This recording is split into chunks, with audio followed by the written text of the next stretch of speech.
Hello, my sewing friends. This is Friday Sews.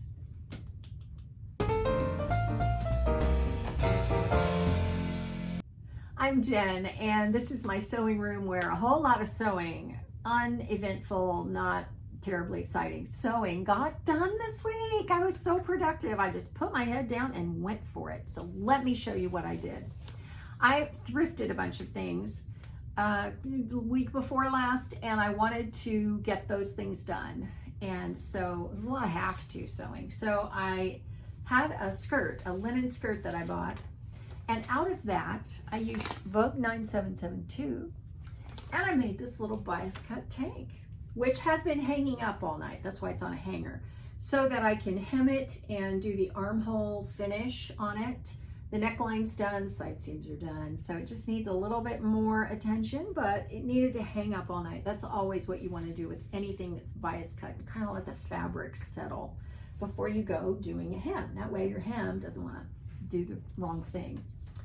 I had bought a 1990s dress that was hilarious. It had shoulder pads, it was a dropped waist, elastic, but when I saw it, I thought that will make a beautiful skirt. So I made a skirt, and I actually documented the process. So I'm gonna show you how I did this.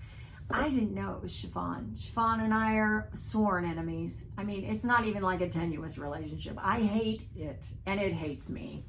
But I was able to use some of the bodice to make a wide waistband, and it's just serged on. That is all there was to it. And now I have a beautiful skirt, and I need a little swingy kind of crepe top to go with it. And I have this periwinkle old curtains, but it's really sheer. I mean, really sheer. And I'm still trying to figure out a way for it not to be quite so sheer, really sheer. Or, you know, I may just get more fabric and do something out of crepe. None of the crepe I have will work, and that's kind of sad, because I would really rather use something I already have to make the top than something I have to go buy. But, you know, buying fabric, oh, yeah. I had thrifted a pair of cropped capris, which had an elastic waistband, a lycra, rayon, something, I don't know. But I put that on these shorts, and so that got done. That was an easy fix. Take the waistband off, sew that on, piece of cake. That took, I don't know, half an hour. Then I had this little tinsel chambray dress that I found, and so I took the pockets out, the side seam pockets out, and I hemmed it, and now it's going to be a shirt. Yeah, it'll go nicely with actually those shorts.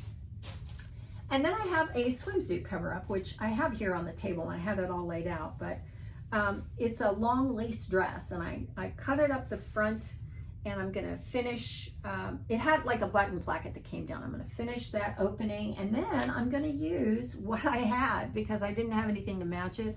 I had this lace, which has like a black outline of the lace, and I'm going to put like a wedge up the back, because it was a little tight when I tried it on. So I got that done. And I was walking through Walmart getting some other things, and I found this t-shirt because it's just such a pretty color. And I had cut out a pair of pants, whoops, wrong pattern, quick sew 4262, and I used some Home Depot fabric. Aren't these gonna make interesting looking pants? This is Home Depot fabric that I'm pretty sure I thrifted from the scrap exchange either like about 2 years ago. Well, I saw this, love this color anyway, and this will work with like a white skirt or something like that. But oh my goodness, perfect. Well, then I started thinking, well, you know, I'm not wild about these sleeves. So what if I, you know, leveled up and put puffy sleeves on? Kind of like this, Simplicity 9273. And I just thought, well, that would work. So I bought a bigger t-shirt, and I can go get another one if I need more fabric, actually. But I thought, yeah, wait, this is the one that fits. This is the bigger one. Got the largest size I could. Is this it? Yeah. And I thought, well, good. That's about enough to get 2 sleeves out of, you know, right there. So I'm gonna do that. That's gonna be in the works. And let's see, got some patterns from PDF Plotting. They're all right back there. And there was a delay in the shipping and I didn't know why. And so I emailed them and I said, do you have any idea why this would be? And they said, well, it's probably the post office. And turns out it was. Then I emailed them again and I was so surprised because I got a call. And you know what? This guy, small business, knew exactly where everything was in the process, except when the USPS got a hold of it. And that's why it took so long, because everybody else gets their stuff really fast. And I couldn't understand why it had taken so long for me.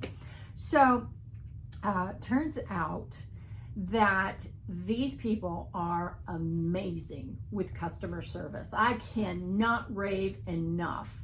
And I think it's pretty amazing when you have an experience with a company, and maybe it's not a great, positive, wonderful experience, but they take care of you. You know, I used to work for an airline and I worked in the baggage claim office. So I know about irritated people coming in and not, you know, where's my stuff?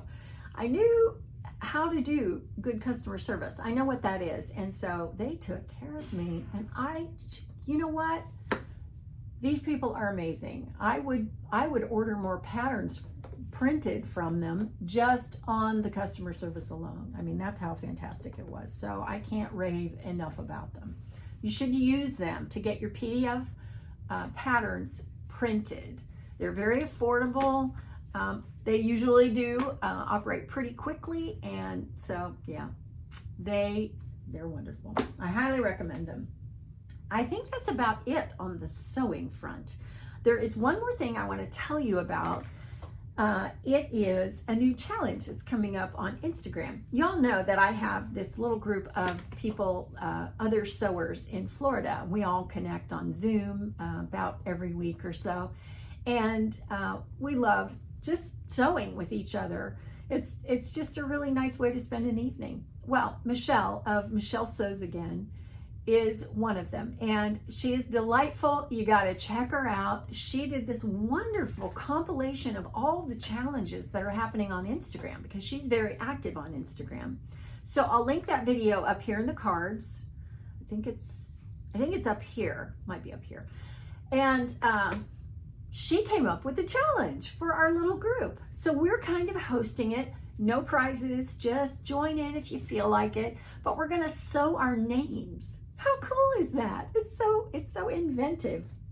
So I'll put all the information in the description box, but basically you just find a pattern that's your name. For me, I'm probably gonna do the Jenny overalls from Closet Core Patterns. There's also a Jenny dress from, gosh, I can't remember the pattern company, but oh my goodness, it's a beautiful dress.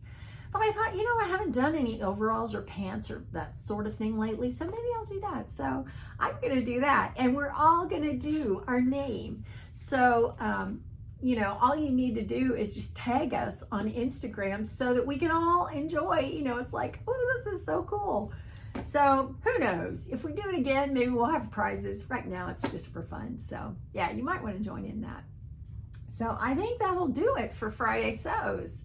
You know how much I love creating community on YouTube. So I would encourage you to hit the subscribe button and come back to my sewing room and hit the bell so you'll know when I'm here.